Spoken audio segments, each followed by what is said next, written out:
बड़ी खबर है आजमगढ़ से, जहां पुलिस ने अवैध ऑनलाइन गेम क्रिकेट बज के नाम से सोशल मीडिया प्लेटफॉर्म के जरिए 95 करोड़ रुपए की साइबर ठगी करने वाले एक अंतर्राष्ट्रीय संगठित गिरोह का पर्दाफाश कर दिया है। पुलिस ने इस गिरोह के 7 सदस्यों को वाराणसी के पांडेपुर इलाके से गिरफ्तार किया है।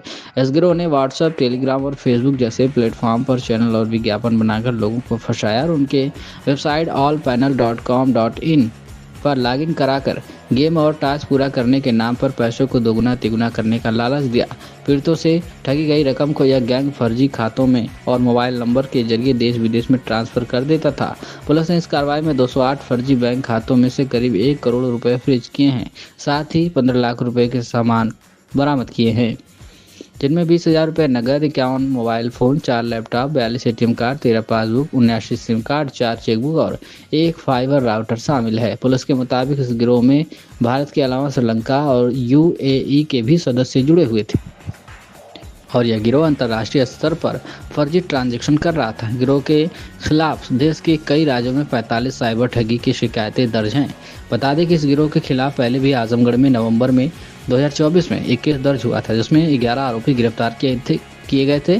पूछताछ में गिरफ्तार आरोपी ने कबूला था कि आजमगढ़ में कार्रवाई के बाद वे वाराणसी में छिपकर इस काम को अंजाम दे रहे थे और सोशल मीडिया प्लेटफॉर्म पर फर्जी गेम्स और बेटिंग ऐप्स के जरिए लोगों को अपने जाल में फंसा रहे थे। फिलहाल पुलिस ने सभी आरोपियों को गिरफ्तार कर साइबर अपराध और सार्वजनिक जुआ अधिनियम समेत कई गंभीर धाराओं में केस दर्ज कर लिया है और पूरे नेटवर्क की गहनता से जांच की जा रही है। क्या कुछ कहा इस पूरे मामले में एसपी मीणा हेमराज मीणा आजमगढ़ ने, आप सुनिए। बड़ा लालपुर जनपद बनारस से गिरफ्तार किया है, जिसमें करीब 7 लोग मिले हैं। जिसमें एक शुभम जायसवाल हैं, ये थाना जमालपुर जनपद मिर्ज़ापुर के रहने वाले हैं। एक धनजीत यादव हैं, ये थाना चंदवक जौनपुर के रहने वाले हैं। एक अजय यादव है, ये थाना चोलापुर जनपद बनारस के रहने वाले हैं। अभय राय पुत्र बहादुर राय, ये थाना बलुआ जनपद चंदौली के हैं। अविनाश राय हैं, ये थाना अंडाल जनपद पश्चिम बर्धमान आसनसोल पश्चिम बंगाल के रहने वाले हैं। एक शुभम यादव हैं, जो कि थाना चोलापुर जनपद बनारस के रहने वाले हैं। और पीयूष यादव है, ये भी थाना गोरा बादशाहपुर जनपद जौनपुर के रहने वाले हैं। और इन सब लोगों के पास से करीब 15 लाख रुपए का सामान, जिसमें 51 मोबाइल फ़ोन इनके पास से बरामद हुए हैं, 4 लैपटॉप इनके पास से बरामद हुए हैं और 42 एटीएम कार्ड हैं, 13 बैंक की पासबुक हैं और करीब 80 सिम कार्ड इनके पास से मिले हैं, 4 बैंक की पासबुक मिली है और एक फाइबर का जो राउटर है वो इनके पास से बरामद हुआ है।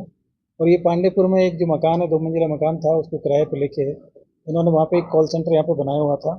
और इनके सारे अकाउंट्स और इसकी हमें जानकारी की गई तो करीब 208 बैंक अकाउंट इन्होंने खुलवा रखे थे और उसमें करीब पिछले 6 महीने में 95 करोड़ का ट्रांजैक्शन इनके अकाउंट में था। और इनके जो सभी 208 अकाउंट हैं, उनमें से जिन जिन अकाउंट में पैसा था उनको फ्रीज करा गया, तो करीब 1 करोड़ रुपए की धनराशि उसमें फ्रीज कराई गई है। और ये लोग काफ़ी दिन से यहाँ पे काम कर रहे थे। आजमगढ़ में जो यहाँ पे जो छापा पड़ा था, उसके बाद जो लोग गिरफ्तार हुए थे, तो इन लोगों ने अपना यहाँ से जो बाकी जो गैंग मेंबर थे, उन्होंने अपना स्थान परिवर्तित करते हुए और ये बनारस में इन्होंने अपने आप को शिफ्ट कर लिया था।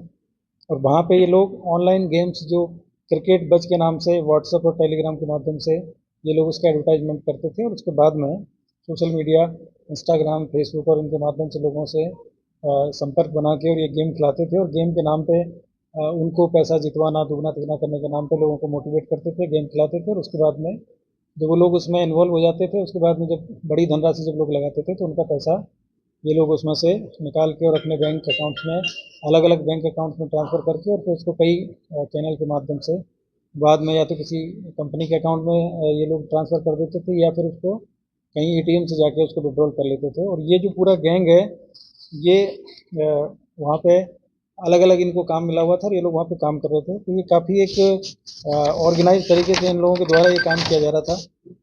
और इसमें जो टोटल जो लोग पकड़े गए हैं, 7 लोग पकड़े गए हैं और ये 7 जो लोग हैं, इनमें से मिर्ज़ापुर के 1 हैं, जौनपुर के 2 हैं, बनारस के 2 हैं, चंदौली के 1 हैं और एक पश्चिम बंगाल के हैं। और सामान जो मिला है वो 51 मोबाइल मिले हैं इनके पास से, 4 लैपटॉप हैं, 42 एटीएम कार्ड हैं, तो जो बैंक की पासबुक्स हैं। और इसके अलावा इनके पास से 20,000 रुपये नकद भी मिला है और 208 अकाउंट इन्होंने अब तक इस पूरे साइबर फ्रॉड को करने में यूज़ किए थे। तो उनकी डिटेल्स हम लोग निकलवा रहे हैं बैंक के माध्यम से। और उसमें जो ट्रांजैक्शन है वो करीब 95 करोड़ का ट्रांजैक्शन तो हम लोगों ने अभी तक उसको एनालिसिस किया है। और बाकी चीज़ पर भी काम चल रहा है। तो ये काफ़ी ऑर्गेनाइज तरीके से एक जो गैंग यहाँ पे काम कर रहा था, पहले आजमगढ़ में पकड़े गए थे और उन्हीं के जो साथी है फिर यहाँ पकड़े गए हैं। और बड़ी संख्या में ये लोगों को मोटिवेट कर लेते हैं और आजकल सोशल मीडिया के माध्यम से और जो भी सोशल मीडिया प्लेटफॉर्म्स हैं उनके माध्यम से लोगों को मोटिवेट करते हैं और उसके बाद में फिर उनका पैसा ये ठगने का काम करते हैं। तो काफ़ी अच्छी जो कार्रवाई है हमारी जो सागर थाने की जो टीम है उसके द्वारा की गई है। इसके लिए मेरे द्वारा जो पूरी टीम है उसको 25,000 रुपये का नगद पुरस्कार इसमें दिया जा रहा है। और बाकी जो पूर्व में 11 लोग पकड़े गए थे और ये 7 लोग भी पकड़े गए हैं। अभी इसमें इनके जो मास्टरमाइंड हैं और जो लोग इनको ऊपर से जो इनको खिलाते हैं और जो ऑर्गेनाइज कर रहे हैं, जिन पे हम लोग काम कर रहे हैं, उनके जो बैंक अकाउंट्स के माध्यम से उनके जो मोबाइल जो आपस में जो उनका कन्वर्जेशन है वो सारी चीज़ों की जानकारी करके और उन लोगों के बारे में जानकारी की जा रही है। अभी तक ये जो लोग मिले हैं ये लोग सिर्फ अकाउंट में जो अकाउंट मेंटेन करने का काम, गेम चलाने का काम करते थे। इनका जो और जो इनके जो मास्टरमाइंड है वो अभी तक इसमें पकड़े नहीं गए हैं। उनको ट्रेस आउट किया जा रहा है। उनकी जानकारी इनको भी मतलब जो गैंग मेंबर पकड़े गए हैं अभी तक, तो ये भी ऊपर वाले लोगों को प्रॉपर तरीके से नहीं जानते हैं। अभी तक कुछ लोगों की जानकारी है, उस पर हमारी टीम काम कर रही है। और एक दूसरी जो चीज़ है कि ये जो लोग हैं ये बहुत ही स्मार्ट तरीके से सारा काम कर रहे थे और सारा जो पैसा है वो जो बड़ी कुछ फर्जी कंपनियां इन्होंने रजिस्टर करा रखी है उनके अकाउंट में ट्रांसफ़र कर दे रहे हैं। कुछ लोगों के द्वारा एटीएम से विड्रॉल करके और कुछ सामान की परचेजिंग भी की गई है। तो हम लोग इस पे काम कर रहे हैं। और इसमें इन्होंने जो मोबाइल जो होता है इनके पास में, जो इनसे भी जो लोग संपर्क करते हैं, तो उसको इन्होंने कॉल स्पूफिंग करके और उसमें जो नंबर है वो इंटरनेशनल कॉलिंग का नंबर होता है। और अभी तक जो नंबरों की जो इन्होंने जो पता चला है कि इसमें एक जो नंबर है वो श्रीलंका से जुड़े हुए हैं। एक यूएई के जो उनके जो पिन कोड है वहाँ के जो सब्सक्राइबर जो कोड है उसका यूज इनके द्वारा करके और इंटरनेशनल कॉलिंग करके ये लोग इस तरीके से लोगों को मोटिवेट करते हैं जिससे कि वो पकड़े ना जा सके मतलब। और मुझे लग रहा है कि हम लोगों ने जो काम किया है ये लोग यहीं के लोकल लोग हैं और इस तरीके से जो इंटरनेट कॉलिंग के माध्यम से लोगों को ठगने का काम करते हैं, तो उस पर हम लोग काम कर रहे हैं। जल्दी उन लोगों को भी हम लोग उसमें पकड़े। सर, इस पूरे मामले में श्रीलंका, यूएई और भारत में ये लोग कैसे नेटवर्क बनाए हुए थे? जैसे क्या ग्रुप के ही माध्यम से बनाए थे या टेलीफोनिक वार्ता भी इन लोगों के बीच में होती थी किसी से? देखिए, मैंने जैसे आपको बताया कि ये लोग जो इनके जो मास्टरमाइंड हैं उन लोगों के द्वारा कुछ लोगों को मोटिवेट करके अपनी कंपनी में काम करने के लिए उनको मोटिवेट किया जाता था, फिर उनको एम्प्लॉयमेंट दिया जाता था और इनको 20 से 25,000 रुपये पर मंथ की तनख्वाह मिलती है। इसके अलावा इनको फेक अकाउंट कहीं और जगह से मिलते थे, सिम कार्ड है वो कहीं और जगह से अरेंज किए जाते थे। और उसके बाद में इन लोगों का काम था कि जो पैसा आता था उसको जो गेमिंग ऐप के जो अकाउंट है उससे निकाल के दूसरे अकाउंट में डालना, फिर दूसरे अकाउंट से कोई दूसरे अकाउंट में डालना और कैश विड्रॉल कर लेना, फिर कोई और आदमी आके कैश ले जाना फिर दूसरे को उसको डाल देना। तो ये एक बहुत ही ऑर्गेनाइज तरीके से काम करने वाला एक गैंग है। इस पर हम लोग काम कर रहे हैं। और कुछ इनके और लोग हैं जो कि मतलब वो हमेशा इंटरनेट कॉलिंग है उसी के माध्यम से ही इनसे कांटेक्ट करते हैं। तो उनकी एक्चुअल जो जानकारी इन लोगों के पास में नहीं है। हम लोग इसमें काम कर रहे हैं, जल्दी उनको भी गिरफ्तार। लगभग कितने दिनों से काम कर रहे हैं ये लोग? अभी तक की जानकारी मिली है जो अकाउंट ट्रांजेक्शन मिले हैं वो करीब 6 महीने से ये लोग काम कर रहे थे। पिछली बार जब आजमगढ़ में यहाँ पे जो गैंग पकड़ा गया था तो उसके बाद में इन्होंने अपने सारे अकाउंट पुराने थे वो बंद कर दिए थे और उसके बाद में फिर नए अकाउंट खोल के फिर इन्होंने फिर से काम शुरू किया गया। तो वो पुरानी जो अकाउंट्स थे उनकी भी हम लोग जानकारी कर रहे हैं कि वो कब तक इन्होंने ऑपरेट किए थे और उसके बाद में ये जो नए अकाउंट इन्होंने लिए हैं, क्योंकि अकाउंट इनके पास में सारे फेक अकाउंट्स हैं। और 208 अकाउंट की डिटेल तो इनके पास से मिली है। जो पहले जो गैंग मिला था उनके पास में भी कई सारे अकाउंट्स थे।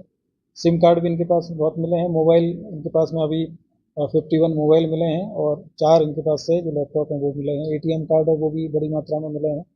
तो हम लोग इस पर काम कर रहे हैं और ये काफ़ी एक बड़ा एक गैंग है जो कि ऑर्गेनाइज तरीके से काम कर रहा है।